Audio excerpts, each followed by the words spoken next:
వెంకటేశ్వర స్వామి వారిని ప్రముఖ సినీ నటి రాధికా శరత్ కుమార్ దర్శించుకున్నారు. గురువారం ఉదయం విఐపి విరామ సమయంలో స్వామివారి సేవలో పాల్గొని మొక్కులు చెల్లించుకున్నారు. దర్శనానంతరం రంగనాయకుల మండపంలో వేద పండితులు వేద ఆశీర్వచనం అందించగా ఆలయ అధికారులు శ్రీవారి తీర్థ ప్రసాదాలు అందజేసి పట్టు వస్త్రంతో సత్కరించారు. ఆలయం వెలుపల రాధికా శరత్ కుమార్ మీడియాతో మాట్లాడుతూ తమిళ సూపర్ స్టార్ రజనీకాంత్కు పుట్టినరోజు శుభాకాంక్షలు తెలిపారు. ఇలాంటి వ్యాధులు బాధలు లేకుండా ప్రశాంతమైన జీవితాన్ని గడపాలని కోరుకున్నట్లు తెలియజేశారు.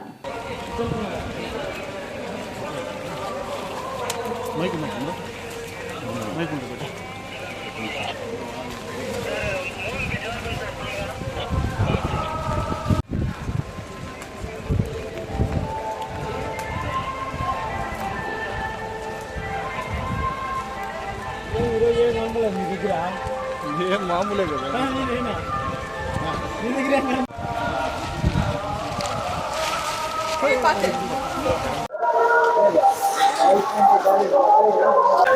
ஓ ஹாப்பி பர்த்டே அவருக்கு. ஹாப்பி பர்த்டேங்க, நல்லா இருக்கட்டும். நோய் நொடி இல்லாமல் சந்தோஷமா இந்த புண்ணிய ஸ்தலத்திலேருந்து அவருக்கு என்னுடைய விஷஸ். தேங்க்யூ.